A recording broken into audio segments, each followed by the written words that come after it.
for chapter 3, data description. Okay, data description. Data description is not that difficult lah. It's very easy. We will learn about mean, mode, median, central tendency. Jadi if you have the books, okay, the textbook Alan G. Blumen, Elementary Statistics Step by Step Approach ni, you can turn to page 112. Okay, the page 112. Jadi we go to example 3.1, find the mean. Jadi find the mean or average, purata lah bahasa Melayu kita panggil kan, ataupun purata lah kan, ada nama lain ke? Jadi we need to add up everything. Okay, ni saya dah tulis tambah ni. We need to add up everything and then we divide by the numbers. Okay, how many data set yang kita ada? How many data set? We have 9 data set. Jadi kamu tak tahu pula nak kira macam mana 9 ni. 1, 2, 3, 4, 5, 6, 7, 8, 9. Jadi we divide by 9. Then supposedly you get the answer lah. Jadi kita ada 693.7. Okay, 693.7. Saya bagi tahu kamu ni ya, kamu jangan dengar saja apa yang saya buat ni. Kalau kamu dengar saja nampak macam mudah, tapi bila once you do it yourself, tiba-tiba kamu dapat jawapan yang lain. Sebab apa dapat jawapan yang lain? Sebab you are not used to it. Kamu tak terbiasakan diri dengan buat benda ni. Kamu tak biasa nak tekan kalkulator, kamu tak biasa dengan nombor, ada 3 nombor, 4 nombor. Jadi bila kita tak biasa, it take time. Kita tak mahir, we are not expert. Jadi when it take time, it may be wrong. Bila kita tekan kalkulator tu mungkin salah. Jadi please make sure that you do the exercise. Dalam buku Alan G. Blumen ni ada banyak exercise yang kamu boleh buat lah. Takkan saya nak macam sekolah menengah kan. Okey, semua orang buat 5 soalan, 6 soalan, 7 soalan. Minggu ni hantar saya cek. Tak ada lah sampai macam tu. Jadi universiti ni nak tak nak, you need to have your own initiative. Okay, to practice, to have your own exercise. Practice make perfect. Up until you can become expert in this area. Kamu dah tahu dah. Sekali pandang, mean tambah semua bahagi dengan bilangan. Jadi kalkulator tu mana nombor 9, mana nombor 8, mana nombor 6, mana nombor 3. Macam orang buta tu kalau dia tekan sesuatu tu, dia tahu kedudukan dia dekat mana. Okey. Contoh lah ya. Kamu jangan pergi tutup mata pula tekan kalkulator kan. Okey, that's the first example 3.1. Second 3.2 is similar lah. Kamu nampak ya, saya punya jalan kerja ni, I make sure that is in organized way. Dia ada step by step. The first one yang kamu kena buat adalah write up the formula first. Kita write up formula dulu. Kemudian baru kita masukkan value inside the formula. Kita masukkan value inside the formula. Kemudian kita calculate the value inside the formula tu. Baru kita measure, kita calculate, kita count. Okay? Then at the end we have the answer. Kamu jangan tiba-tiba terus ada jawapan. Okay? Tiba-tiba terus ada jawapan, contohnya markah kat sini 2. Sini markah 2. Tiba-tiba kamu letak jawapan je, jawapan salah. Dan jalan kerja kemungkinan betul. Jadi bila you punya workflow tu betul, kemungkinan boleh dapat 1 markah walaupun akhir ni salah. Tapi masalahnya bila terus ada jawapan akhir, tak ada jalan kerja, tertanya-tanyalah kenapa kamu tak dapat 1 markah, sebab tak ada jalan kerja. Please make sure that you follow, you have your organized ways in answering the question. Okay. Similar to 3.2, the first one, please write up the formula. Kemudian you insert the value inside the formula. And then you add up everything, divide by 6. Ada 6 kan? 3, 4, 5, 6. divide by 6. And then find the mean. Jadi kalau kita ada frequency distribution, yang ini selalunya kita panggil sebagai frequency distribution, taburan frekuensi. Jadi frekuensi itu ada banyak dekat kawasan mana. Jadi kalau kita tengok situ, frekuensi ni banyak dekat kawasan ni, tengah-tengah ni. Okey. Ada banyak dekat kawasan tengah-tengah tu. Jadi it can show lah where is the highest class boundary that contain highest frequency. Then that why we call as a frequency distribution. Taburan frekuensi itu macam mana. Kemudian kita need to find mean. Bila kita nak cari mean, this is the formula. Jadi mean equals to summation of f time xm.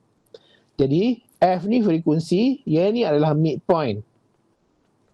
Jadi nak tak nak kita kena cari dia punya frekuensi, kena ada maklumat. We need to have the value for the frequency. Then we need to have the value for the midpoint. Okay, value for the midpoint. Jadi the easiest one, kita extend the table. Okay, kita extend the table. Jadi when we extend the table, we put the midpoint here. Okay, xm, midpoint. And then how to find a midpoint? Kita add up 5.5 plus 10.5 divide by 2. Okay, 5.5 plus 10.5 divide by 2, we get 8. Okay, kenapa 8? 16 kan? Betul tak 16? Kamu angguk je lah. Saya pun tak tahulah apa ni, kamu kat rumah tu dengar ke tak, ataupun macam mana keadaan dia. Jadi you need to times the midpoint with the f frequency. Ini this one is f. 8 time lah, 1 time 8, 8. 2 time 13, 26. 3 time 18, 54. And then you have a summations of this value. The summation of this value, this is the symbol for summation. We get 490. We get 490. And then we insert the value at the formula. Sebab tu saya suka make your answer in organized way. Kita tulis dulu formula. And then we insert the value inside the formula. And then we have the insertion of the value and then the final answer. Final answer ni kira sendirilah. Itu nak saya kirakan juga. Jawapannya 24.5. Okay. And then we find the median. Median is the... Ada beza tak kalau dalam formula tu X besar dengan X kecil? X besar ya. Saya tak pastilah ada beza ke tak. Nanti saya check balik. Okay. Yang saya tahu ni X je lah. Jadi dalam buku rujukan ni pun dia guna X besar kan. Okay. Jadi XM tu represent the midpoint. Okay, represent the midpoint. And then we find the median. Okay, the median ni you need to arrange the data set. Data set, you need to arrange the data set from the smallest value to the highest value.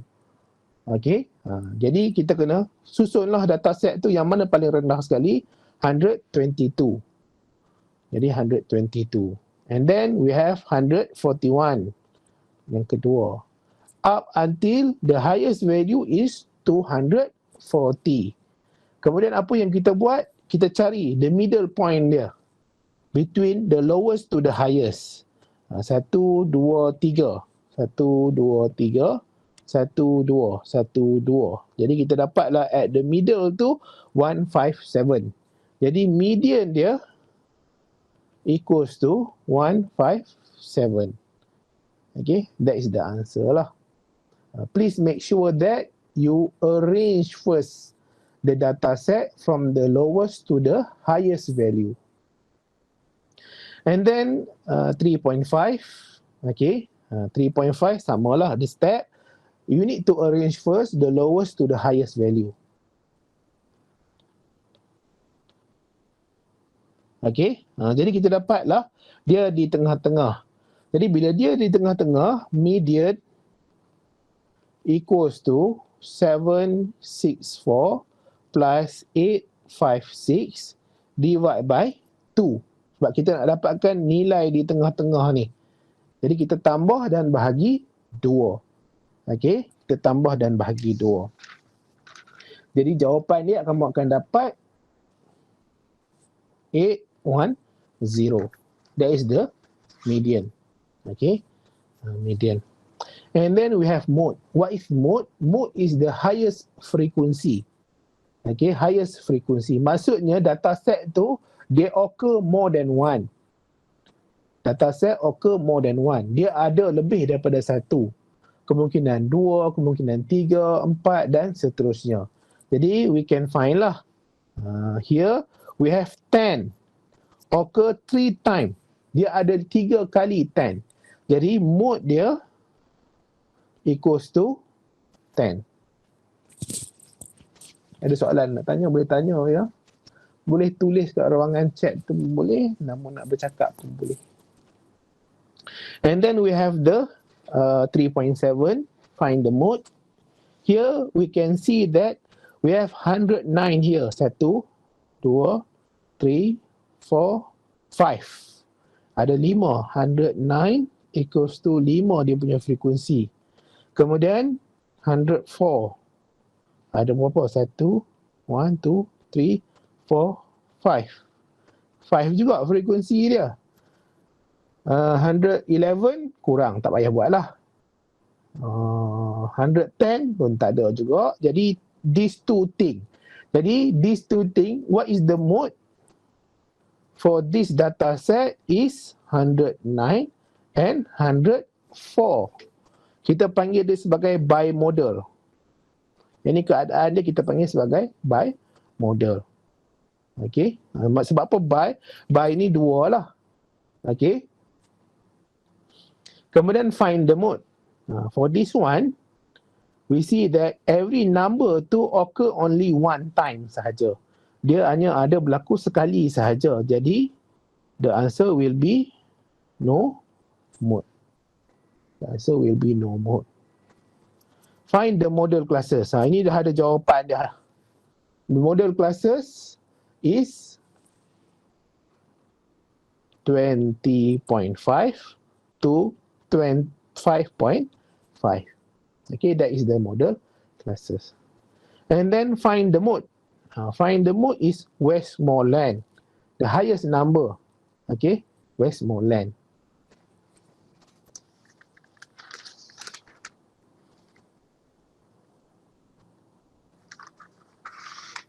Kemudian find the mean, mode and median for this one. Jadi kita ada dia punya mean. Jadi mean nak cari macam mana, kita tambah semua ni. 100,000 plus 40,000 plus 24,000 plus 18,000 plus 18,000. Jadi tambahlah kat semua atas ni. Divide by what? Divide by 1, 2, 3, 4, 5. Divide by 5. First of all, you need to write up the formula first. Tolonglah tulis formula. Saya tak tahulah, kadang saya ni cakap banyak kali dah. Berbuih mulut bercakap. Tapi, when come to the exam, everything seem to be not accordingly. Okay, tapi tak apalah nak buat macam mana. Divide by 5. Then you get the answer of 40,000. Ada 40,000 for the mean. And then we have the median. Median, if you look at this, dia dah arrange itself. Dia dah susun dalam keadaan the highest to the lowest or the lowest to the highest. Jadi kita try cancel out sajalah.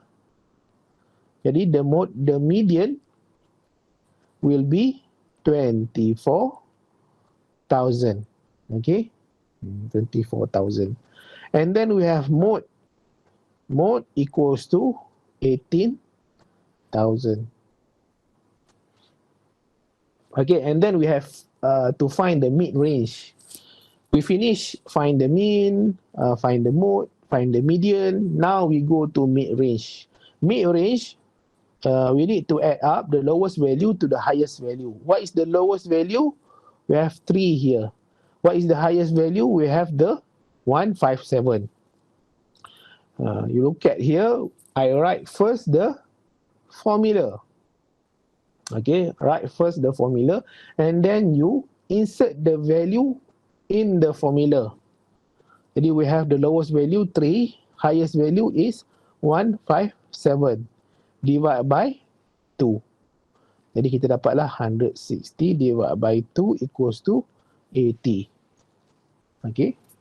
Jadi the mid range for this equation is 80. And then we have a similar one, 3.13.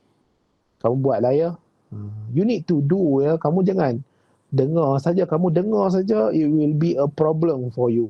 Saya yang duk ulang buat banyak kali pun kadang-kadang salah. Okay. Berapa semester dah mengajar subjek ni?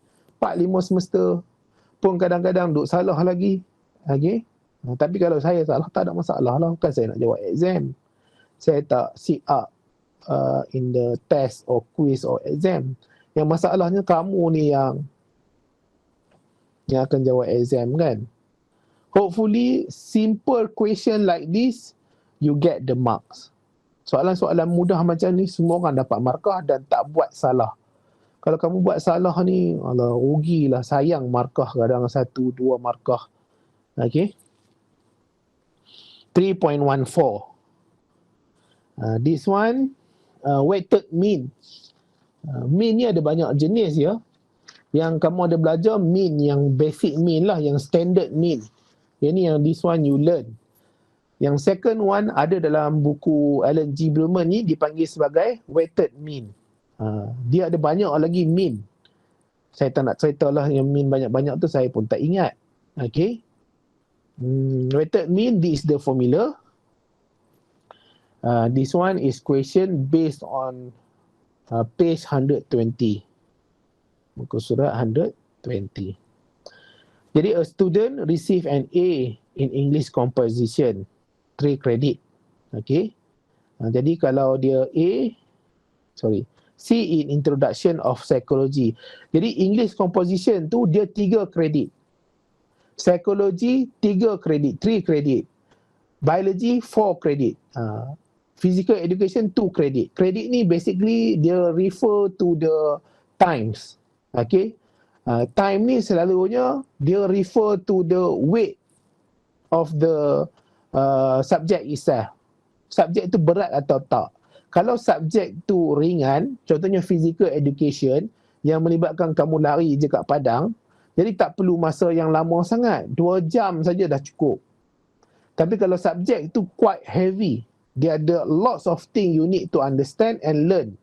Macam biology 1 tu. Jadi dia 4 credit, maybe dia refer to about 3-hour classes. Okay, 3-hour classes. Jadi itu basically based on the credit lah. Kemudian dia ada bagi tahu dekat situ tentang point. Kalau dapat A, kamu dapat 4 grade point.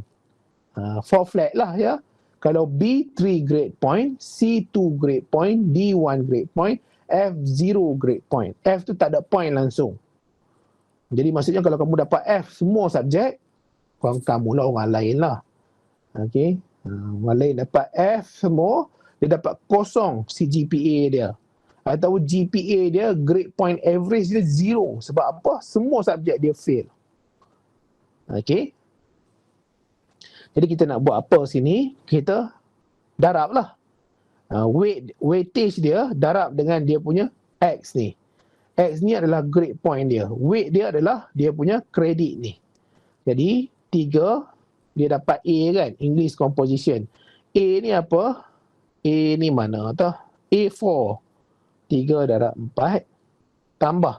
Sebab dia ada summation here. Okay, summation. Kemudian C in introduction to psychology. C apa dia? 2. Ikutlah ya, terbalik ke tak terbalik ke, tapi yang ni 2 ni akan darab dengan 3 tambah B 3 darab dengan 4. Kemudian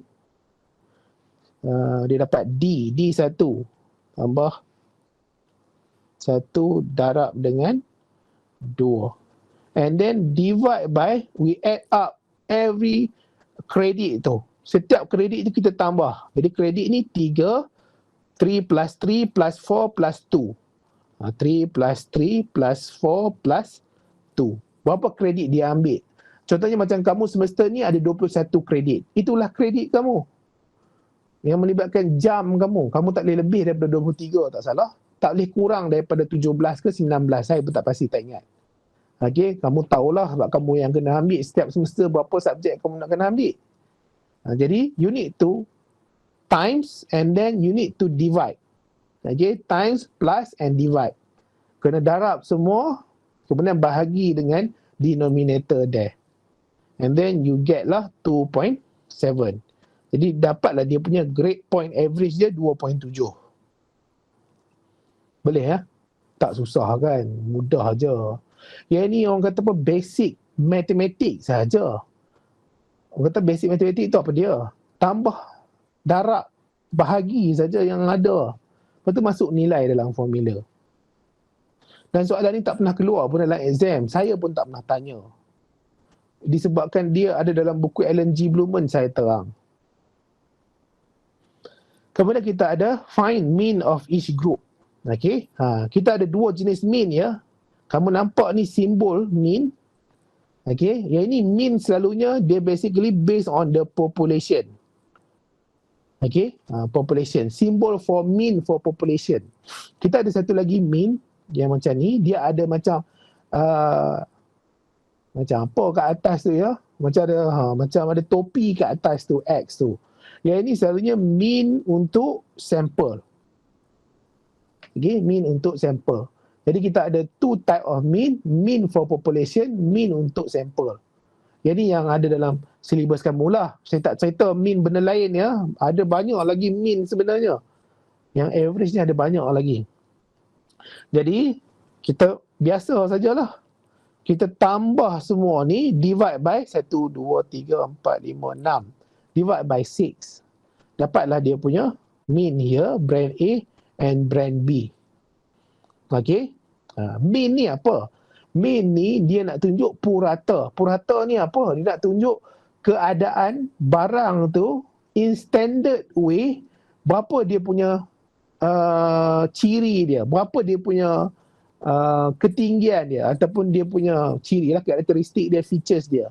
Saya ada bagi contoh dah minggu lepas ni tentang height kan, ketinggian. Satu kelas tu ada macam-macam lah tinggi. Ada 170 cm, ada 160 cm, 155 cm. Jadi when we plus every height yang ada, we divide by number of student, we get 165. Jadi kebanyakan orang, dia punya ataupun kebanyakan rakyat Malaysia ataupun kebanyakan kelas student biology, ketinggian dia 165.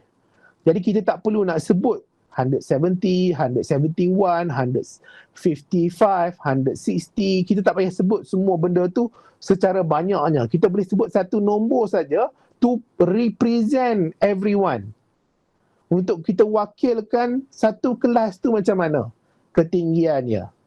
Okay. Find the range. Tadi kita ada sebut tentang mid range. Yang ini adalah range. Jadi kalau mid range kena bahagi 2. Kalau range kita tolak sahaja. Highest value minus with lowest value. Yang ini untuk 3.15. Yang inilah. Jadi highest value minus the lowest value. Kemudian find the range. Sama juga highest value tolak minus the lowest value.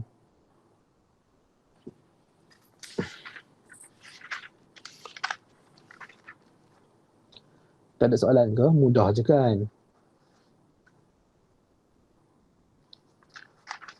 It's very easy. It's not that difficult. Kemudian kita ada 3.18. 3.18, find the variance. Jadi kita ada variance di sini. Okay, variance and standard deviation. Jadi kita ada, yang ini kita panggil sebagai variance. Kalau satu ni sahaja kita panggil sebagai standard. Kamu jangan tulis ikut saya. Saya terpaksa kena buat penuh. Nanti bila buat benda yang salah, itulah yang kamu nak ikut. Okay? Ataupun ada juga orang panggil SD, standard deviation. Okay, this is the variance and standard deviation for population. Okay? Variance and standard deviation for population. Kalau untuk sampel, dia mudah saja. S2S. Okay? Kalau tak salah saya lah. Nanti kita akan tengok lah ya. Untuk yang sampel, untuk yang population. Okay, find the variance. Jadi variance ni dia ada formula here. Okay? Jadi kita ada formula dekat sini. Kamu nampak kat sini. This is the formula. Jadi kita ada X. X tu data set. Each data set. Each data set tu kita akan tolak dengan mean. Each data set tu kita akan tolak dengan mean. Kita akan minus dengan mean. And then we need to square dia. Dia ada beza ya. Square dengan square root. Square ni kuasa 2. Square root ni punca kuasa. Saya tak pastilah, saya rasa kamu tahu kot. Kalau siapa-siapa yang tak tahu, jangan tertukarlah between square and square root. Jadi kita ada square, satu lagi kita ada square root kan. Jadi kita ada data set, the first one kita ada data set, we minus with mean. Okay, we minus with mean. And then we square them. Kita square kan dia, kuasa 2 kan dia. We summation everything. Kita tambah semua. Dalam kurungan kena settle dulu ya. Kalau ni dulu saya belajar mengajar apa? Sekolah rendah kan. Mengajar sekolah rendah, kuda baca tur. Ingat lagi tak? Kuda baca tur. Ku ni apa? Kurungan. Da ni apa? Darab. Ba ni bahagi. Ca ni campur. Tol ni tolak. Kuda baca tur. Dululah lama dah. 7-8 tahun lepas saya mengajar sekolah rendah. Kalau bahasa Inggeris kita panggil board mass. Okay. Bahasa Inggeris. Ashraf kali. Ini generasi pelajar-pelajar bahasa Inggeris lah ni. Okay. Kemudian dia ada satu lagi rules. Selain daripada rules yang ini, dia ada rules yang satu lagi yang mana kalau kita ada darab dan bahagi itu, dia kena bermula daripada kiri ke kanan, tak salah saya. Daripada sebelah sinilah. Kemudian dia akan bergerak ke sebelah sana. Itu rules in mathematics lah, basic rules. Okay.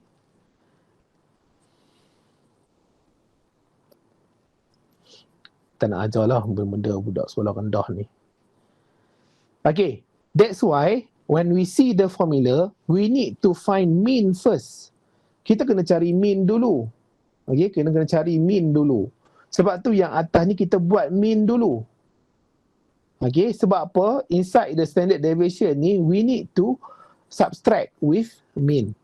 Kita kena minus with mean. Jadi kita kena tambah dulu. Everything ni, we need to add up, divide by 6. Okay, divide by 6, then we get the value for the mean. Okay, jadi berapa value mean ni? 35. Okay, the value for mean. Jadi kita dapatlah 35.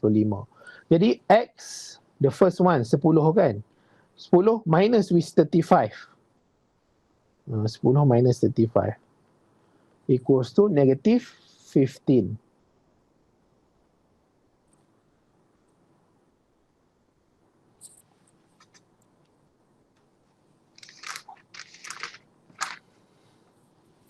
Negative 15 pula. Negative 25. Kemudian 25. 15. Negative 5. 5. Negative 15. Nanti duk tanya-tanya lagi kat saya, macam mana saya dapat ni negative 25 pula? Macam mana saya dapat 25 pula? Saya dah cerita tadi ya. Kamu jangan dah buat terkejut pula. Tiba-tiba terkejut. Kenapa lah negatif 25 tak jumpa-jumpa? semalaman duk fikir negatif 25 datang mana. Ni kita ada formula ni, X minus dengan min. Min ni iaitu kita dapat 35. Jadi X dekat sini. 10 minus 35. We get negative 25. Negatif, saya tak nak ulang lah benda sekolah menengah sekolah rendah ni ya, negatif positif ni. Kemudian kita squarekan dia. Jadi negatif 25. Negatif time negatif equals to positif kan. Okay. Jadi kita 25 times 25 we get 6 to 5. Okay. Sama lah juga 6 to 5. Up until the end. Jadi kamu nampak simbol yang ini, this symbol, you need to add up everything. Kamu kena tambah semua yang dekat X minus min square ni. Supaya dia fulfill this formula of summation. Jadi kita dapatlah nilai dia tu nanti sama juga dengan 170. Okey. Ada berapa data set yang ada ni? 1, 2, 3, 4, 5, 6. Divide by 6. And then we get 291.7. Okay. The variance is 291.7. Jadi standard deviation dia, kita kena square root nanti 291.7. 291.7. Bila kita square root, kita akan dapat jawapan 17.1. That is the standard deviation. Jadi 17.1 ni adalah standard deviation. Okay. Sekarang ni saya nak tunjuk kat kamu, cuba nak explain to you what is the standard deviation. Apa benda ni? Sisihan piawai ni apa? Kalau bahasa Melayu dia sisihan piawai. Standard deviation. Deviate tu maksudnya deviate apa ya? Dia menjauh. Berapa banyak dia menjauh? Okay, berapa banyak dia menjauh? Kita ada data set ni. Kita ada contohnya 10 dekat sini. Ini 10. Kemudian kita ada 60 dekat sini. Kemudian kita ada 50 dekat sini. Kita ada 30 dekat sini. Kita ada 20 dekat sini. Ada berapa dah? 2, 4, 5. Satu lagi. 30, 50, 60, 10. Apa yang saya tinggal? 2, 4, 6. 2, 4, 5. 40. Okey. Jadi ini adalah taburan data set tu. The distributions of the data set. Sekarang ni bila kita dapat cari mean dia adalah 35. Jadi maksudnya line mean ni di tengah-tengah ni. Okey. Jadi mean equals to 35. Jadi mean dia adalah 35. Dia line di tengah-tengah among all the data set. Okay, among all the data set, the mean is the middle line among all the data set. Sekarang ni, bila kita dapat cari, iaitu sisihan piawai ni, standard deviation ni, dia merujuk kepada berapa banyak dia deviate from the mean line. Jadi contohnya, dia deviate kalau kita tambah atas, yang ni tambahlah sejauh 17.1. Dia boleh pergi sejauh 17.1. Okay, saya guna warna lain lah. 17.1 ni standard deviation. Okay, sejauh 17.1 tambah. Jadi 35 plus 17. Dapat berapa? 12, 5. 52. Jadi dia boleh pergi paling atas sekali sampai 52. Walaupun data set ni ada 60. Tapi dia nak tunjukkan dalam standard deviation ni, it can be at 17.1 above than mean. Okay. Kemudian it can be lesser than 17.1 minus daripada 35. Sebab itulah dia punya 35 is plus minus 17.1.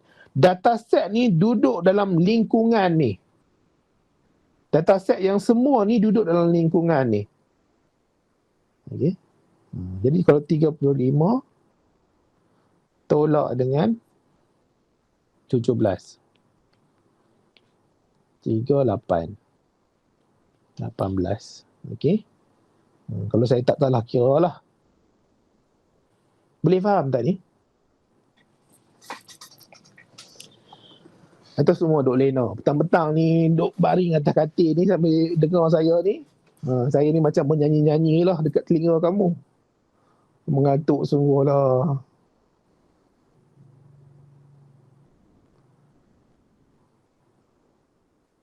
Okey, faham, baguslah. Yang ni tak faham pun tak apa. Okey, saya saja nak terang lah. Sebab nanti kamu tertanya-tanya bila baca research paper, kenapa dia standard deviation, mean tu plus minus standard deviation ataupun standard error. Kenapa dia pula plus minus pula? Apa maksud plus minus? Daripada sinilah kita dapat tahu nanti sama ada terlalu besar atau terlalu kecil. Kalau data tu kita buat eksperimen, kita buat satu eksperimen, kita buat kali kedua punya eksperimen. Okey. Eksperimen yang pertama, kita dapat ketinggian pokok 17 cm. Kemudian kita ulang eksperimen yang sama juga, second eksperimen, kita dapat 18 cm. Kemudian kita ulang kali ketiga eksperimen, the third time, kita dapat 27. Okey, 27 cm. Jadi bila nampak jarak dia tu menjauh, dia akan efek dekat standard deviation. Jadi standard deviation tu akan makin besar. Bila makin besar standard deviation, maksudnya ada something wrong dekat kita punya experimental design. Tak sepatutnya kita dapat terlalu besar standard deviation. Sebab apa? Bila we get too high standard deviation, maksudnya something wrong dekat kita punya experimental design, kat eksperimen kita, yang menyebabkan this third experiment been influenced by something else. Ada sesuatu lain yang mempengaruhi. Sebab tu standard deviation dia sepatutnya rendah. Sepatutnya rendah lah. Tapi ikutlah kepada eksperimen apa kamu buat. Okey. Okey, 3.19 ni you do by yourself lah. Okey, cubalah buat sendiri.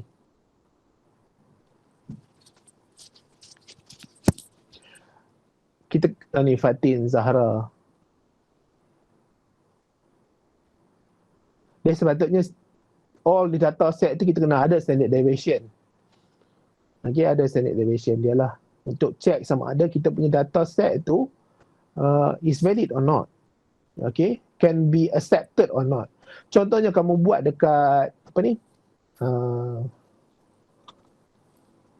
Antibacterial activity. Bila buat kat antibacterial activity, tak sepatutnya lah kamu dapat terlalu banyak sangat standard deviation ni.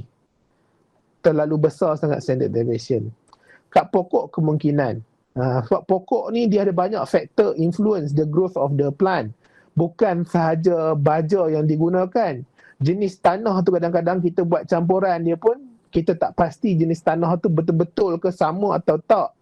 Cahaya yang kita guna di kawasan tu mungkin dia pokok tu berada pada hujung sikit, dia kena banyak cahaya matahari pada waktu pagi. Itu dah influence a lot lah. Ataupun ada serangga yang kita tak boleh nak kawal. Tiba-tiba pergi makan ke pokok tu menyebabkan pokok tu terbantut. Serangga ni dia tak semestinya yang kita nampak ya.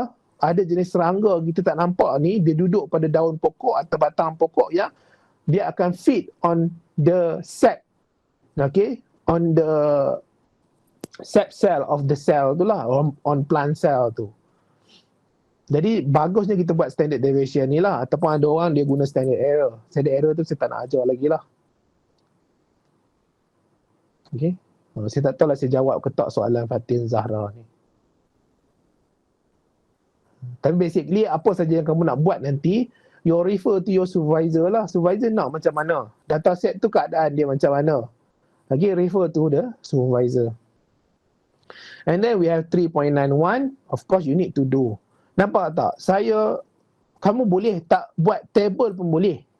Buat secara manually pun boleh. Secara panjang lah. Nanti kamu buatlah panjang, dapat mean tu 35, tolak, dapat jawapan.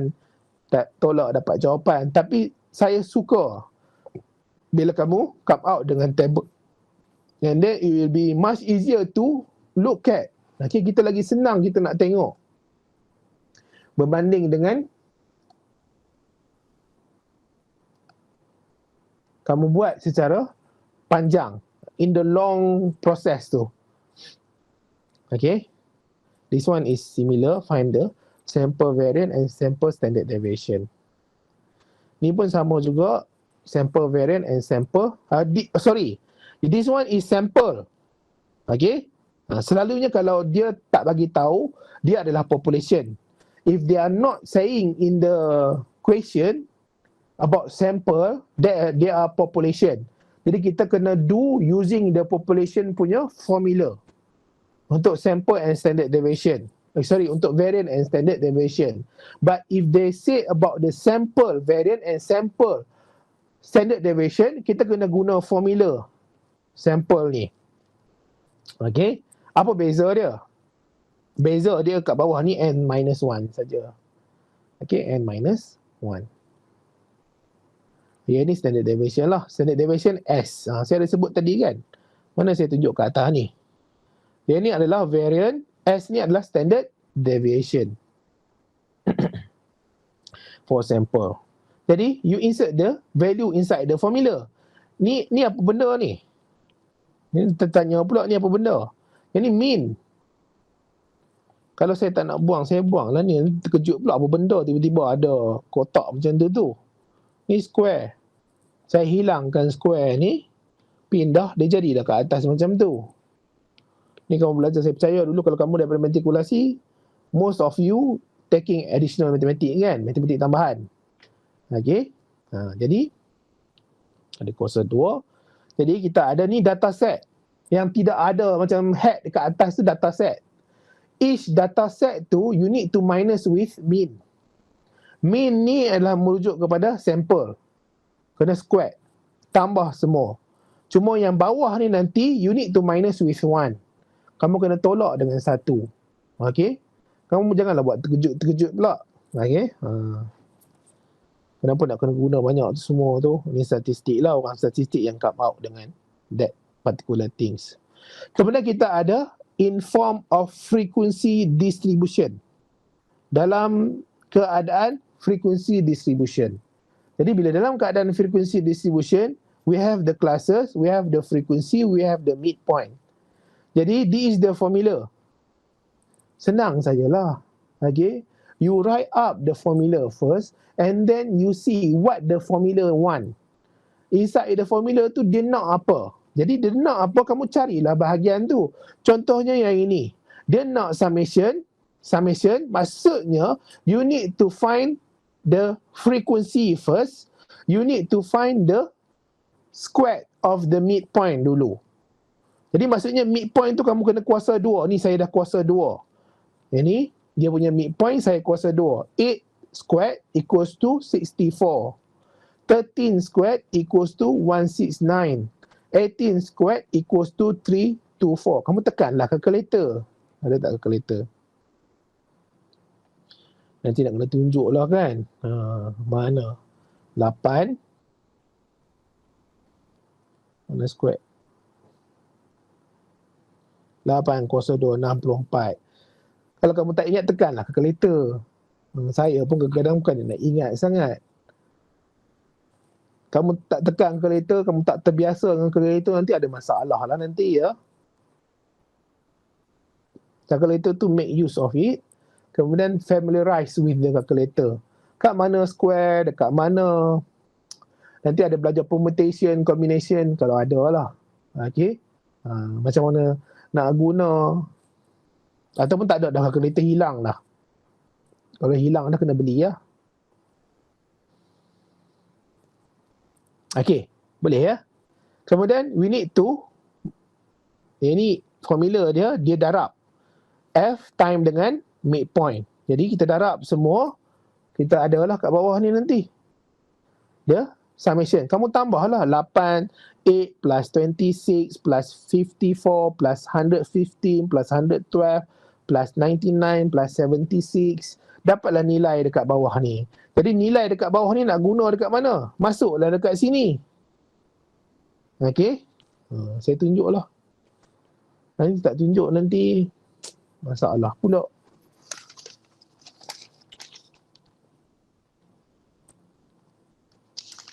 Sekarang ni tak ada soalan ke?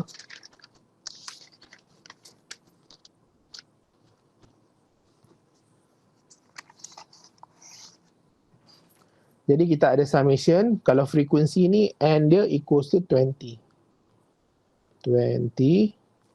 Kemudian summations of the F, frequency time the midpoint, frequency time midpoint 490.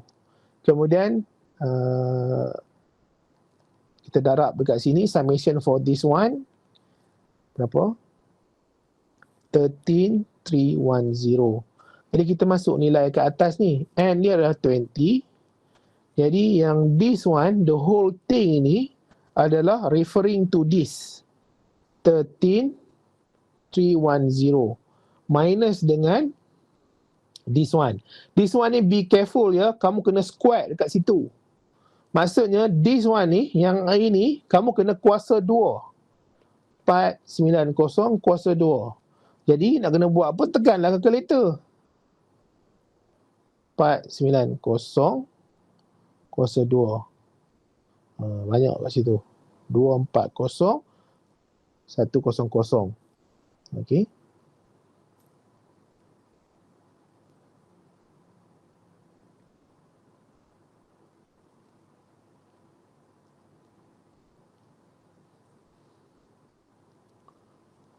Dua empat kosong 100. Boleh ya? Kena buka lah kurungan ni.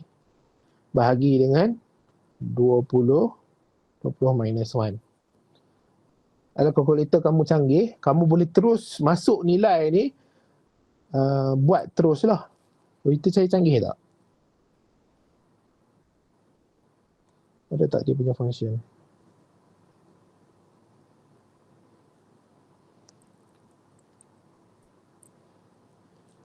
Saya pun jarang guna kalkulator. Saya pun student lah. Ni ada. Berapa? 20 darab 0 tolak, kemudian bawah dia lah 20 dalam kurungan 19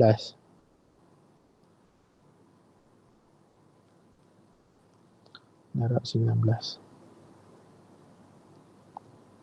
Okey, dapat 68. Okey, ataupun 68.7.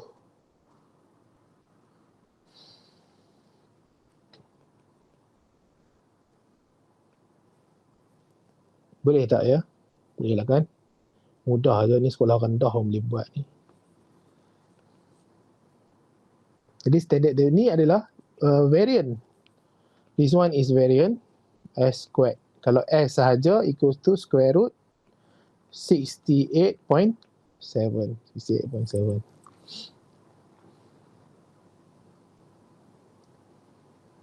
Okay, and then we go to the compare the variation, coefficient of variance.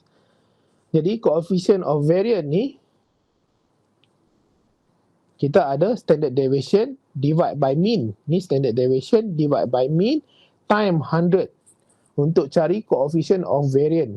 Okay, coefficient of variation ke variant? Saya kadang-kadang sebut coefficient of variation. Okay, this one in the page of 138. Page 138. Jadi kita ada standard deviation 5. Okay, 5. Divide by 87 times 100. Dapatlah nilai dia nanti ya, 5.7%. And then kita ada yang bawah ni, commission. Masuklah nilai dalam formula dia tu, kita dapat 14.8 commission. Jadi kalau dalam buku ni dia tulis yang this one ni larger. Bila larger ni, it's understand that it more variables than the sale. Jadi yang ini dia more variable. Dia keadaan dia pelbagai. Dia boleh dalam keadaan yang macam-macam. Okay, mungkin tinggi, mungkin rendah komisen dia. Sale ni dia tak ada. Dia banyakkan dia sale dia lebih kurang standard sahaja. Tapi komisen ni dia varied lah. Mungkin kereta tu banyak, jadi mungkin kereta tu dia murah, sale dia, komisen dia rendah lah. Kereta murah kan, kereta seharga RM30,000, kamu dapat komisen RM5,000.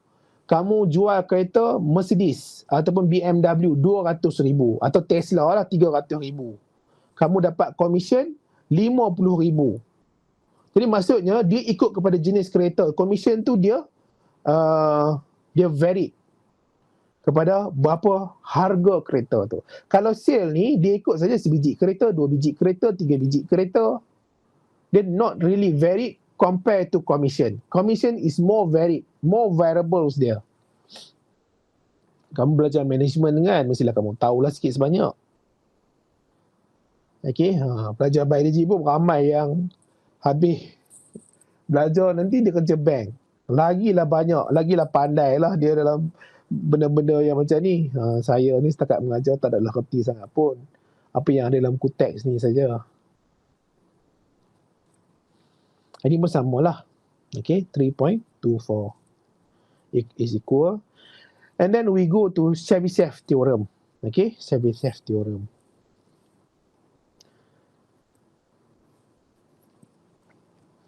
Okay, Chebyshev theorem ni kita boleh come out dengan range. We can come out dengan range, the lowest value to the highest value based on what type of percent yang kita ada, yang kita nak anggarkan.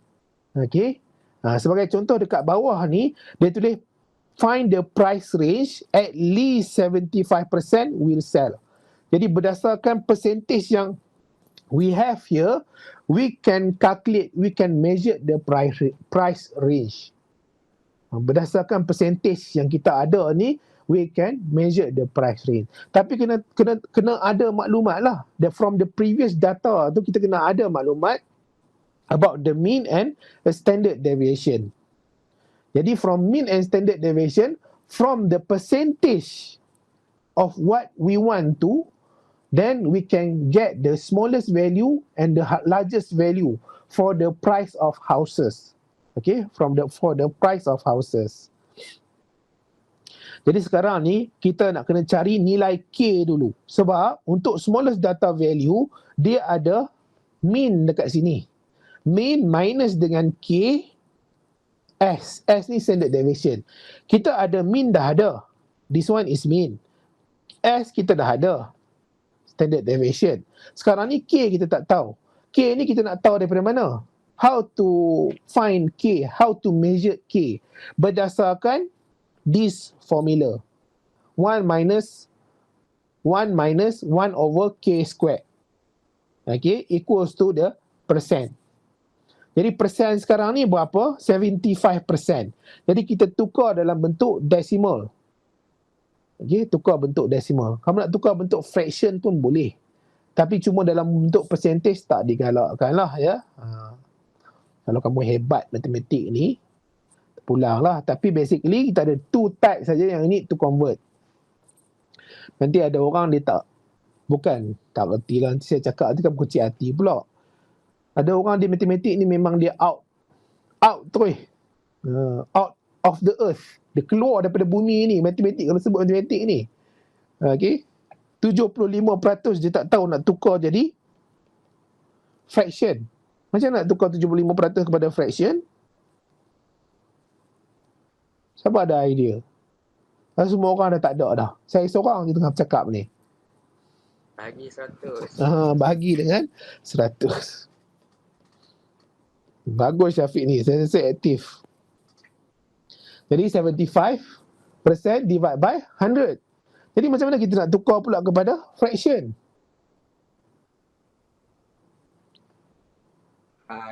Ikut tanda kosong tu gerak. Ikut tanda kosong gerak kan. Kita ada 2 kosong ni gerak, jadi 1, 2 lah. Ataupun 75 gerak 2. Dapatlah 0.75. Okay, hopefully all of you know lah how to convert from percentage to fraction, fraction to decimal. Yang ni sekolah rendah juga ya, matematik sekolah rendah. Saya dulu waktu ada jadi cikgu ganti dekat sekolah rendah ni, Allah susah lah nak mengajar matematik ni, the most difficult subject in the world. Okay, susah sungguh, tak tahu nak terang macam mana.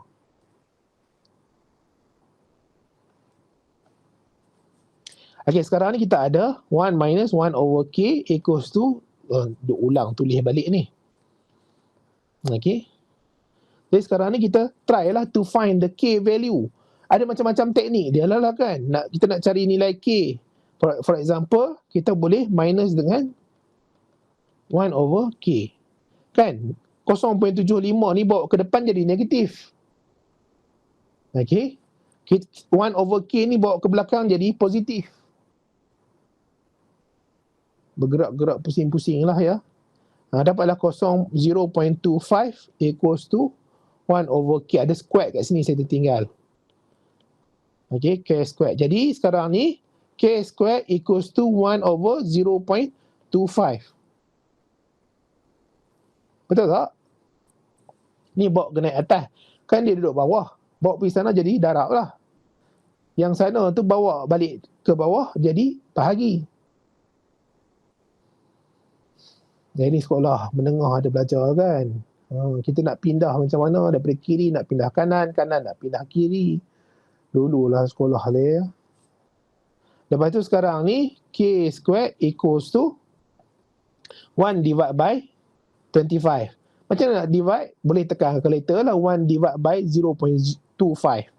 Kalau konsep pindah Syafiq cakap tadi, kita pindah 2 kosong, atas pun ada 2 kosong tambah lah. Jadi sini 25, sini 4. Jadi K squared equals to 4. K square root 4 equals to plus minus 2. Jadi K ni 2. Nilai K equals to 2. Sekarang ni kita dah dapat nilai K. Smallest data value equals to mean minus 2S.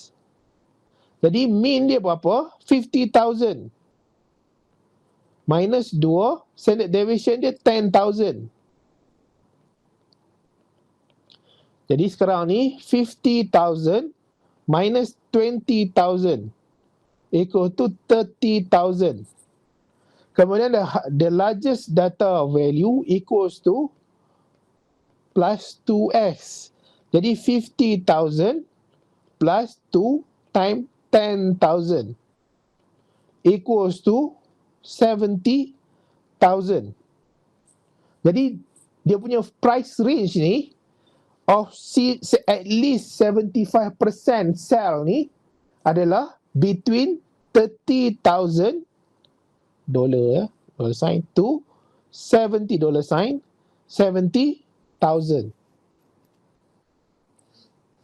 Boleh faham ke tak ni ya? Saya kalau dalam kelas ni, saya tengoklah muka seorang-seorang. Kalau dia berkerut lebih daripada orang lain ni, dia mungkin tak faham lah.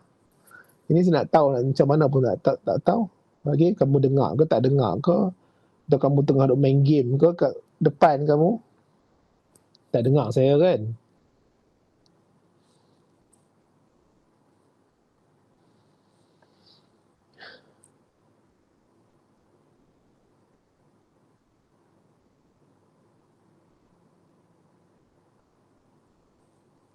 Okay.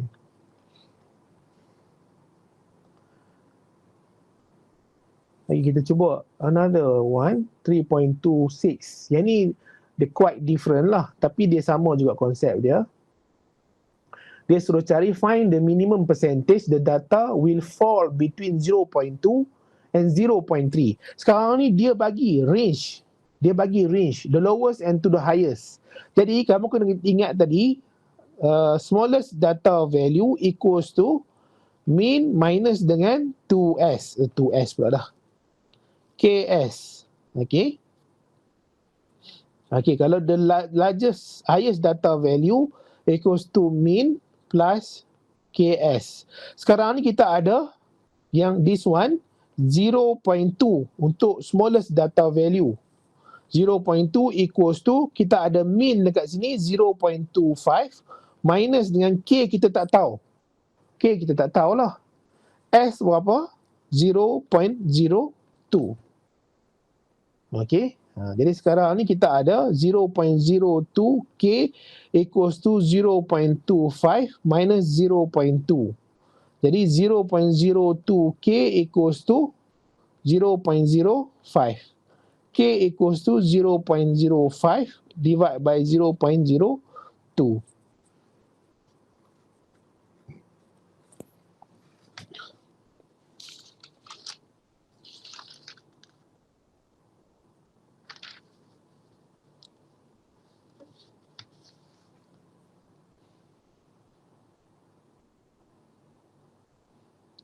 Dapat apa jawapannya? K.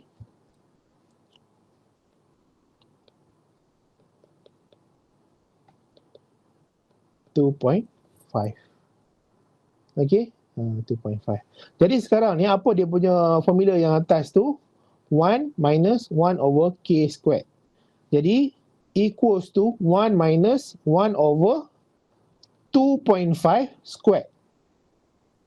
Okey, 2.5 squared. Jadi cuba kira Ustaz. Siapa-siapa tolong.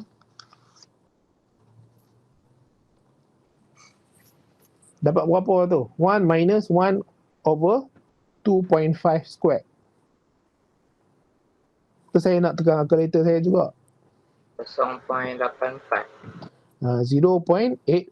In fraction kan? Ni dalam fraction pula. Ini dalam decimal. Jadi kita boleh tukar dia dalam bentuk percentage. Jadi bila tukar dalam bentuk percentage equal to 84%. Okey, 84%, darab 100 sajalah. Darab 100.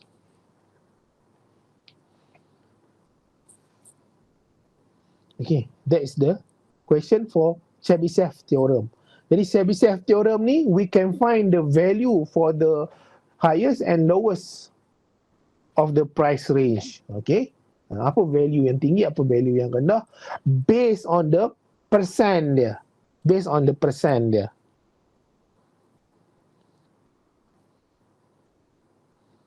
Okay, finish that. Now we go to the 3.27. Okay, 3.27, a student score 65 on the calculus test that has a mean of 50 and standard deviation of 10. Okay. Kemudian history dia dapat 2 position in the test. Jadi ini kita guna Z score. Jadi Z score ni sebenarnya kamu akan belajar dalam normal distribution. Okay, normal distribution. Jadi normal distribution ni kamu just masuk je lah nilai dekat Z score ni. Okay, masuk nilai saja. Jadi X tu data set dia. Jadi student tu 65. Z 65 minus dengan dia punya mean 50 divide by standard deviation dia 10. Ini dapatlah jawapan apa? 1.5 ya. Kemudian history. Samalah juga, buatlah ya. Ini mudah lah. Ya. Nanti kita akan tengok why the Z score is important. Okay, nanti kita akan tengoklah untuk yang normal punya distribution ni, dia akan bentuk bell curve. Jadi Z score ni duduk dekat kawasan mana? Jadi Z score ni dia akan ada pada X axis ni. Kemudian di tengah-tengah ni kita akan ada mean. Di sini juga kita akan record dia punya standard deviation dia. Okay, di sepanjang Z score. Dan satu lagi yang akan we learn juga, very important, adalah dia punya area under graph. Area under graph. Dulu matematik tambahan juga ada belajar lah. Saya ingat lagi saya mengajar matematik tambahan, ada mengajar tentang benda ni. Kena guna table E, guna table EF, kena guna table G. Okay. And then we go to 3.28. Ni pun sama juga. You can do lah by yourself. And then the construct the percentile graph. Okay. Percentile graph. Sebab dia ada dalam buku, jadi nak tak nak saya kena terang lah. Padahal dalam exam tak pernah masuk pun yang ini.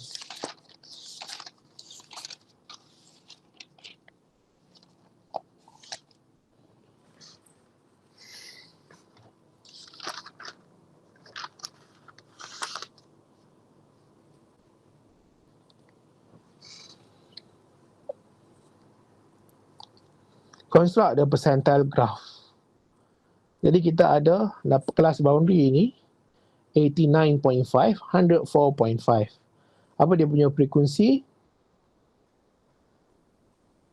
Cumulative frekuensi. Kita akan ambil cumulative frekuensi. Jadi kita plot lah 24. Sekejap ya.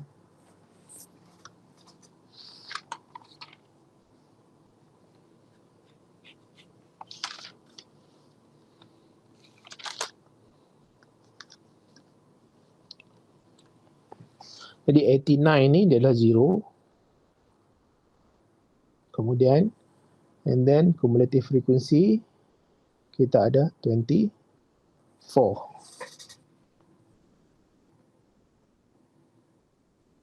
Okay, yang this one, dia akan guna cumulative percentage. Okay. Cumulative percentage. Jadi, untuk cumulative percentage ni, dia 12. Macam mana dapat 12? 24 over 200. Okay. Darab dengan 100 lah. Jadi, we get 12 dekat sini. Okay. Kemudian, seterusnya lah 89, 158, 184, 196, 200. Jadi the first one dia ada yang class boundary yang sebelum ni yang menunjukkan cumulative frequency percentage ni adalah 0. Jadi ni sini 0. Kemudian 104. Okay, 104 dia 12. Dan seterusnya lah. Ini saya main tulis je lah ya. Kamu boleh tengok dekat page 153. Okay, page 153. Jadi percentile graph ni, kita nak berapa dia punya persen dia. Okay, dia nak persen dia, kita nak berapa. Contohnya kita nak 10. Jadi 10. Okay. 10. Jadi ini adalah value untuk 10. 10% of the total one. Kemudian kalau kita nak 20, samalah juga. Kalau kita nak 30,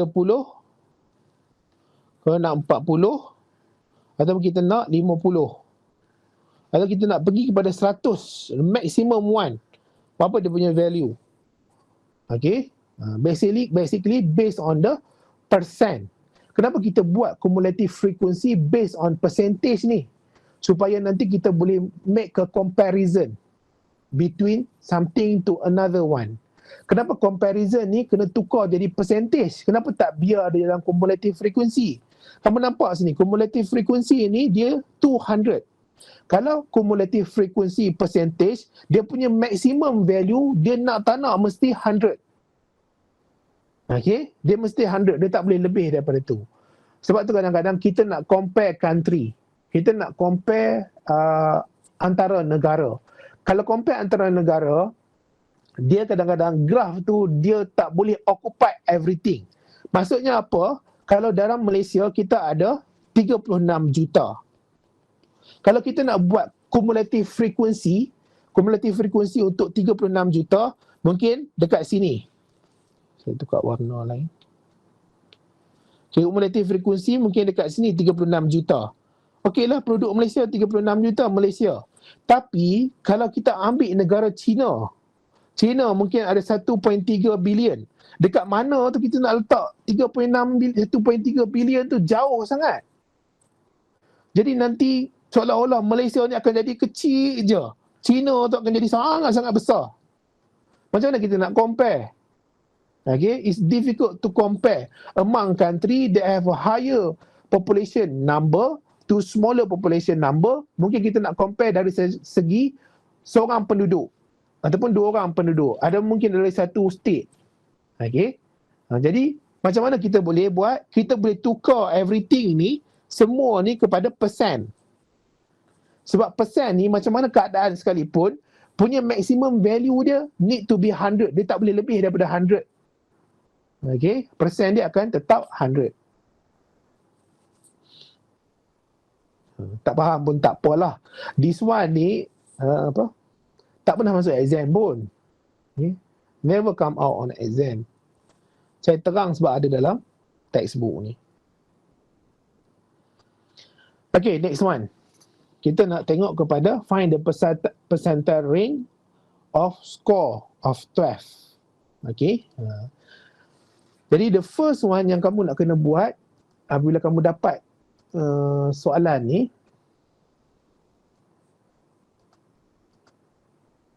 kamu kena susun dululah. You need to arrange from the lowest value to the highest value.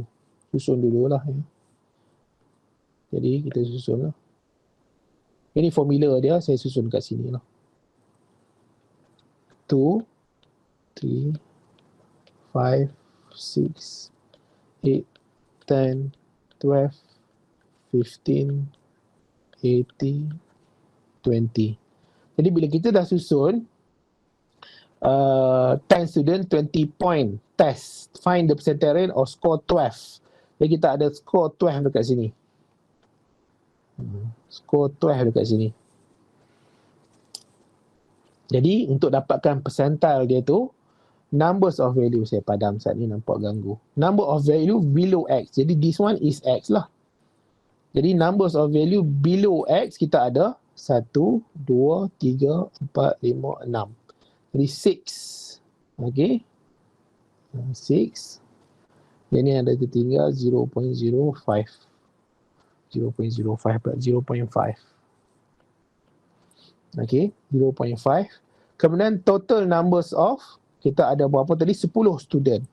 1, 2, 3, 4, 5, 6, 7, 8, 9, 10. 10. And then, yang ni plus 0.5 time 100. Jadi 6.5 divided by 10 time 100. Jadi, lajak situ pula dah. 65%. Okay. Jadi, those student who score was 12 did better than 65% of the student. Jadi student yang dapat markah 12 ni, dia lebih bagus berbanding. They are better than 65% of the other student. Jadi student yang dapat markah 12 ni, dia lagi bagus berbanding dengan 65% daripada kelas tu. Okay, 65% daripada kelas tu. Okay, ini ada contoh yang lain pula. 3.31, 3.32, 3.33. Jadi next week, nanti saya akan pilih lah siapa yang nak kena buat 3.31, 3.32, 3.33. With explanation. Jadi kamu buat video nanti, kamu just present screen sahaja. Okay, asyik saya je bercakap, saya tak tahulah. You are there or not? Ada tak dekat situ kan? Jadi try to explain lah minggu depan macam mana nak solve question 3.31, 3.32, 3.33. Sama ada kamu nak directly jawab ataupun kamu nak present screen untuk video yang kamu buat saja pun boleh. Okay, dekat kita punya ni nanti. Kamu tahu kan boleh present screen kan? Boleh. Boleh. Syafiq tak kena lah. Syafiq dia banyak reply saya punya ni. Saya tak minta dia lah. Saya minta orang lain. Okay. Yang mungkin tak pernah reply kan senyap je kan. Okay. Now come the very important part. This one ni boleh dikatakan selalu masuk dalam exam. Okay. Almost every semester dia tanya Q1, Q2, Q3. Okay, every semester dia akan come out this question of Q1, Q2 and Q3. Jadi it's a very sad thing bila kamu tak boleh nak jawab soalan ni.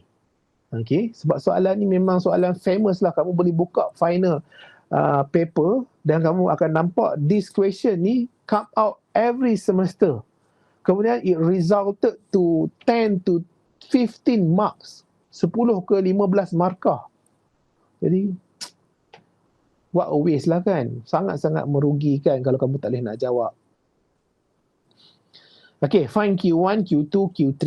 Jadi first of all, when you see the data set, when the question asks you to find Q1, Q2 and Q3, you need to arrange the data first. Arrange the data.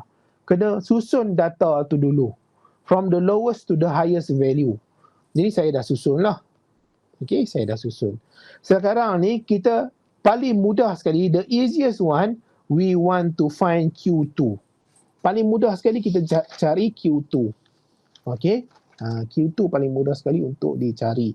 Sebab apa? Q2 ni equals to median. Q2 equals to median. Jadi Q2 equals to median.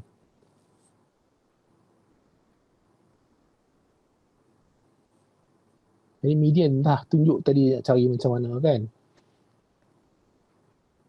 Jadi 1, 2. Jadi kita dapat at the middle here. Saya selalu buat line ni. Sebab apa? Supaya saya tak keliru lah. Saya pun ni kadang-kadang keliru juga. Tertukar-tukar. Okay. That's the middle. The middle is Q2. This one is Q2. Jadi how to find Q2? We need to add up 13 plus 15 divide by 2. Okay, 13 plus 15 divide by 2 equals to 28 divide by 2, 14. Betul tak 14? Betul. Ya. Okay, 14. Jadi Q2 equals to 14. Dapat 2 markah. Okay, 2 marks here. 2 markah dah dapat. Senang je dapat 2 markah ni. Sebab tu semester lepas, hampir semua, seorang je yang tak dapat A. Ramai dapat A sungguh. Mungkin saya buat soalan mudah sikit, mudah sangat kot. Soalan semester ni susah sikit lah kot.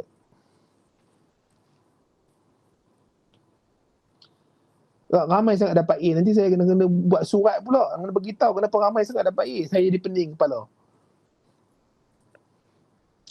Okay. Jadi 28 divided by 2 equal to 14. Jadi kita dapat Q2.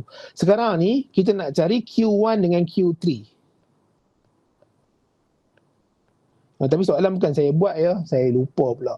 Soalan semester lepas dengan semester ni bukan saya buat. Okay. Jadi tak boleh nak salahkan jugalah pelajar semester lepas boleh jawab dengan cemerlang. Soalan semua pensyarah di Malaysia yang buat. Ada daripada UiTM Jengka, ada daripada UiTM Shah Alam, ada daripada UiTM Sabah, ada daripada UiTM Kuala Pilah. Kami pool semua soalan tu come out dengan test yang ada. Jadi bukan saya buat lah. Okay, saya buat sikit je, 1-2 soalan saja. Yang lain tu ada lecturer-lecturer lain yang buat. Okay. Jadi itu semua ni terpulang kepada kamu lah. Kalau semua orang dapat A, semua orang dapat A lah, nak buat macam mana kan? Okay, sekarang ni kita pergi kepada Q1 pula. Jadi Q1 ni kita kena cari at the middle pula lah. Yang mana di tengah-tengah antara 13 hingga ke 5. From 5 to 13. Jadi daripada 5 ke 6 ni, jadi apa yang di tengah-tengah dia pula? Jadi yang tengah-tengah ni adalah sini lah. Okay. Kemudian untuk yang sini pun samalah, di tengah-tengah dia adalah antara 18 dan 22. Jadi kita ada Q1 equals to 6 plus 12 divide by 2. Jadi 18 kan? 9 lah. Okay. Q3 equals to 18 plus 22 divided by 2. Dapat berapa ni? 20. Okay. Jadi Q3 equals to 20, Q1 equals to 9. Jadi sekarang ni, this one 2 marks, this one 2 marks, dah 6 marks dekat 3 soalan mudah ni. Okay. Okay, very simple. Q1, Q2 dan Q3. Interquartile range. Macam mana nak cari interquartile range? Tolak saja. Q1 minus dengan Q3 minus dengan Q1. Q3 tadi 20. 20 minus dengan Q1 9 equals to 11. Kemudian we can check the outliers. Outliers ni apa? Outliers tu adalah something that beyond the normal range. Dia melampau-lampau sangat. Contohnya macam ketinggian. Saya selalu bagi contoh ketinggian, height kan. Normally, Malaysian people, dia below than 180 cm. Normally lah. Jadi, kurang-kurang pun mungkin dia tinggi, betul-betul tinggi, ketinggian dia 180 cm. Orang kat Asia ni. Tiba-tiba, datang satu orang ni cukup-cukup tinggi. 220 cm. Okay. Tiba-tiba tinggi sungguh dia. 220 cm. Jadi betul ke 221 orang yang datang ni orang Malaysia? Betul ke dia orang Malaysia? Rupanya cek-cek dia bukan orang Malaysia. Dia Mak Saleh. Okay. Mak Saleh. Mak Saleh tu ataupun orang putih lah ya. Dia come from England ke, come from the European country ke. Kan orang sana-sana tu banyak tinggi-tinggi kan. Barack Obama pun dekat 200 cm tak salah saya. Tinggi dia. Berbanding dengan penduduk dekat Malaysia ni. Jadi, dia outliers, kita consider as outliers. They are too high compared to what is average on the Malaysian population height.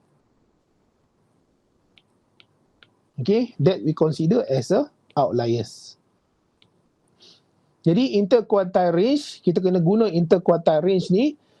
For the lowest value is Q1. Jadi Q1 tadi berapa? 9. Equals to 9 minus 1.5.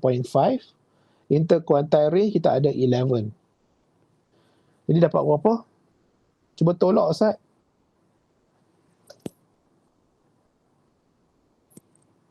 Dah pukul 6 lebih dah ya. Chapter ni pun tak habis lagi.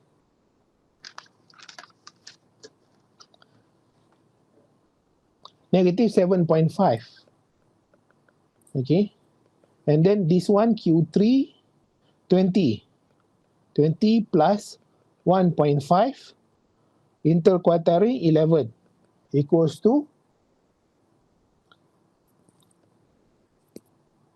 36.5. Jadi the lowest value, okay, 36.5. The lowest value it can be is negative 7.5. Ada tak negatif dekat sini? Tak ada. Yang paling rendah sekali 5. Okay. The lowest value showing that there's no outlier for the lower value. But for the highest value, dia ada 50 dekat sini. Jadi it cannot be. This one is outlier. Macam kamu buat eksperimen. Kamu buat eksperimen, first data set, kamu buat untuk yang height of plant, ketinggian pokok. Pokok yang pertama, semua constant ni. Baja semua sama. Pokok yang pertama kamu dapat 11. Pokok yang kedua kamu dapat 12. Pokok yang ketiga tiba-tiba kamu dapat 40. Which one is outlier? 40. Too high. Sebab tu bila kita buat, at least kena ada 3 data set ataupun 3 replication kita panggil. Yang ni replication yang pertama, yang ni replication yang kedua, replication yang ketiga. Sebab apa kita buat 3, kita tak buat 2. Kalau kita buat 2, kita dapat 11 dengan 40. Macam mana kita nak tahu yang mana satu betul? Kan? Kita tak tahu yang mana satu betul. Mungkin 11. Mungkin 40. Tapi once kita dapat 11, kita dapat 13, kita dapat 14, At least kita tahu 40 ni something wrong there. Sebab ada dua dataset, dia consistent. The value is quite near. Okay. Saya tak pastilah next semester sama ada sempat atau tak kamu nak masuk lab untuk buat eksperimen. Okay. Tapi kalau kamu buat eksperimen nanti, contohnya antimicrobial activity, kamu guna daun betik ke kan, nak check ada tak antimicrobial activity, kamu letak dekat culture of the microorganism, letak kat fungus ke, dekat kat bakteria ke. Jadi kamu tengok berapa banyak diameter yang ada untuk dia halang growth of that microbes. Jadi bila kamu dapat terlalu jauh, ataupun kamu buat replication tu sikit sahaja, tak 3 dan ke atas, jadi it will be difficult for you to find which value is the correct one, which value is more accurate. Okay, faham ke tak? Tak tahulah. Okay, next kita ada box plot. Okay, the box plot ni dia tak susah sangat. Kamu dah cari tadi Q1, Q2, Q3. Okay, jadi samalah juga yang ini, kena cari Q1, Q2, Q3. Saya tak nak tunjuklah nak cari Q1, Q2, Q3 ni macam mana. Jadi kamu boleh buka buku teks tu untuk how to find the Q1. Okay. Jadi Q1 equals to, apa Q1 dia? 47. Q2 equals to 83.5. Q3 equals to 164. Jadi this one is a box plot, kita panggil. Sini adalah x-axis. Okay, x-axis. Jadi this one, this titik ni yang itu, saya padam ni, saya tunjuk kat sini. This one is minimum value. This one, yang first jumpa ni, this one is Q1. Yang this one is Q2, this one is Q3, this one is maximum. Jadi kena tulis. Saya selalu bagi tahu kat student, kena tulis. Kamu jangan biar dia tak tertulis, kita tak represent it well. Okay, this one is minimum. Kita boleh guna MIN lah. Dia basically memang minimum, it represent minimum. Jadi buat apa minimum value dia? 30. Okay, minimum value dia 30. Yang this one is Q1. Kena tulis Q1. Please make sure that you write Q1 equals to 47. And then we have Q2. Tengah-tengah. 83.5. And then we have Q3 equals to 164. Kemudian kita ada maximum equals to 296. Okay. Boleh tak ni? Ni nak lukis-lukis lah. Lukis lah kan, bukannya susah pun. Buat macam tu. Ada tahun ni markah dia lebih kurang 5 markah. 5 markah. 1 markah. 2 pula. Ni 1 lagi lah.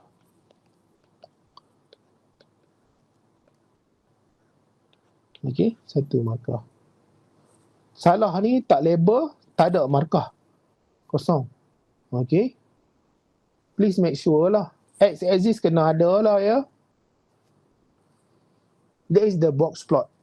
Kemudian this one is also the box plot. Okay, construct the box plot. Ada 2 box plot dekat sini.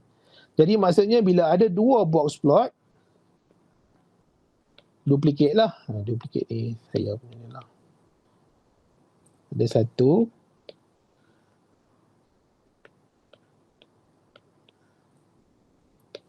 Kamu carilah yang mana 1. Kemudian dia ada 1 lagi. Okey. 1 untuk real cheese, 1 untuk cheese substitute in one graph. In one graph. Dalam 1 graph. Okey, in one graph. please make sure you're right. This one is the minimum. This one is Q1, Q2, Q3.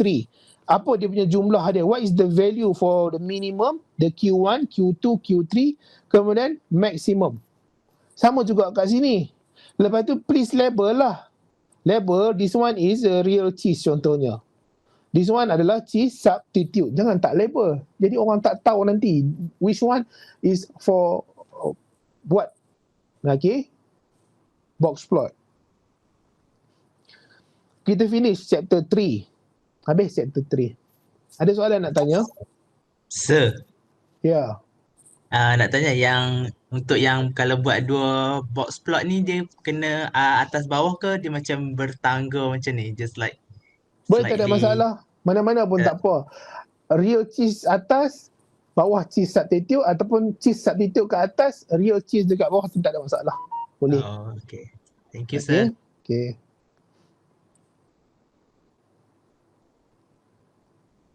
Okay, any other question? Jadi kita ada minggu... Yang apa dia Syafiq? buat tu dia orang kena share X axis lah. Kalau buat assessing boleh.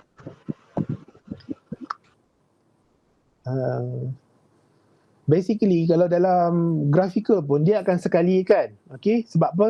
Kenapa kita sekalikan both of the data set ni? Supaya it's easier for us to compare. Which one dia punya distribution tu keadaan ni macam mana? Real cheese is higher ataupun cheese substitute is higher. Jadi kita boleh nampak dia punya middle point dia tu kat mana, maksimum dia dekat mana, maksimum dia kat mana kalau kita buat in one graph. Kalau dia menunjukkan kepada one type of variable. Contohnya yang ini cheese kan, dua-dua cheese. Cuma satu tu real cheese, satu lagi cheese substitute. Okay. Tapi kalau dia totally different, contohnya yang ini ketinggian pokok, satu ketinggian manusia. Mungkin kita boleh lah. Satu berat, satu tinggi. Mungkin kita tak letak dalam box plot. Okay. Sebab dia different kind. Okay. Totally different. Kita boleh letak dalam dua graph. Tapi kalau dia nak nunjukkan pada satu, efisiensi ke distribution ke, bagus tak bagus ke, selalu kita akan letak dalam satu graph sahaja. Kita faham. Okay, for this Wednesday ke kita punya lab atau hari Khamis?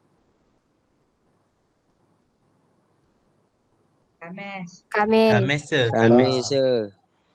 Okay, Khamis. untuk Khamis ni saya akan tunjuk macam mana kita nak find descriptive statistik ini using SPSS dan Excel. Okay, kita boleh guna Excel dan SPSS. Jadi it's better for you lah to find the SPSS. Saya tak tahulah kamu nak dapat macam mana SPSS tu. Kamu budak-budak apa ni, generasi 2020 ni kan. Jadi mestilah tahu cara macam nak dapat SPSS. Okay, saya yang generasi sebelum ni pun mudah je sekarang ni nak dapat SPSS. Saya percaya semua orang boleh dapat SPSS dengan mudahnya lah. Ya. Jadi kita akan learn how to use SPSS. Kita akan tengok dia punya interface of SPSS tu macam mana. Dia ada dua interface. Macam mana kita nak namakan variable at the SPSS. Kemudian kita nak insert value inside the SPSS. Kita nak understand the toolbar dia yang ada. Macam mana nak create graph, macam mana nak find descriptive statistik, dekat inferential statistik itu macam mana kita nak cari SPSS. Kemudian ada satu lagi kita akan guna Excel. Excel juga dia bagus, dia sangat-sangat bagus lah. Most of the time memang saya guna Excel. Dia juga boleh buat data analysis. Easily we can find the descriptive statistik. Yang semua ni lah, mean, mode, median, average, apa semua ni kita boleh cari. Cuma untuk yang Excel tu tak ada, box plot tak ada. Okay, box plot saya ingat saya tak ada, tapi tak tahulah 2019 ada ke tak. Okay, mungkin boleh explore lah nanti on this Thursday. Kemudian 1 hour after that we have a simple quiz. Okay, simple je quiz dia tu. Mungkin dalam 15 minit ke 20 minit ke atau setengah jam ke, tak sampai 1 jam lah. Don't worry too much lah ya. Kalau kamu faham on chapter 2, chapter 1 tu tak ada masalah lah. Okay, that's all lah untuk chapter 3 ke ni. Okay, chapter 3.